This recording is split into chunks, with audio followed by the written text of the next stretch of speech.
ਜੀ ਮੀਆਂ ਜੀ ਕਿੱਧਰ ਆਏ ਹੋ?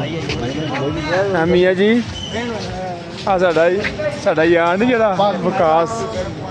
ਮੀਆਂ ਜੀ ਮੀਆਂ ਜੀ ਮੀਆਂ ਜੀ ਵਿਕਾਸ ਵਾਲੀ ਜਿਹੜੇ ਦੇਖੋ ਵਿਕਾਸ ਦਾ ਕੀ ਚਾਹੁੰਦੇ ਹੋ ਤੁਸੀਂ? ਮੈਂ ਉੱਠਿਆ ਸੀ ਚਗਲੀ ਕਰੋ ਹੈ ਮੇਰਾ ਕੁਝ ਕਰੋ ਆ ਸਾਹਿਬ ਜਿਹੜਾ ਕਿੰਨੀ ਠੰਡ ਚ ਆਏ ਨੇ ਨਾ ਉਹ ਬੰਦਾ ਕਹਿ ਰਿਹਾ ਸੀ ਸੌਦੇ ਟੈਟ ਕਰ ਲਓ ਸੌਦੇ ਟੈਟ ਕਰ ਲਓ ਵਿਕਾਸ ਸਾਹਿਬ ਨੂੰ ਪੁੱਛਦੇ ਨੇ ਸੌਦੇ ਢਿੱਲੇ ਕਰਨ ਵਾਲਾ ਵੀ ਸਮਾਨ ਰੱਖਿਆ ਵਿਕਾਸ ਸਾਹਿਬ ਅੱਜ ਨਾ ਬਰਫ਼ਬਾਰੀ ਹੈ ਇੱਥੇ ਤੁਹਾਡਾ ਕੀ ਬਣੇਗਾ? ਹੋ ਰਹੀ ਹੈ ਹੈ ਮੀਆਂ ਜੀ ਅੱਜ ਇੱਥੇ ਬਰਫ਼ਬਾਰੀ ਹੈ ਤੇ ਵਿਕਾਸ ਸਾਹਿਬ ਤੁਸੀਂ ਖਿਆਲ ਕਰਨਾ ਇੱਥੇ ਮੇਰਾ ਧਿਆਨ ਕਰੋ ਇਹਨਾਂ ਦਾ ਧਿਆਨ ਕਰਨਾ ਹੈ। ਵਿਕਾਸ ਸਾਹਿਬ ਨੇ ਥੋੜੀ ਜਿਹੜਾ ਫੈਸਲਾ ਨਾ ਇਸ ਤਰ੍ਹਾਂ ਦਾ ਨਹੀਂ ਹੈ ਉਹ ਸ਼ਰੀਫ ਬੰਦਾ ਹੈ ਉਹਦੇ ਹੱਥ ਹੀ ਪਿੱਛੇ ਰਹਿੰਦੇ ਨੇ।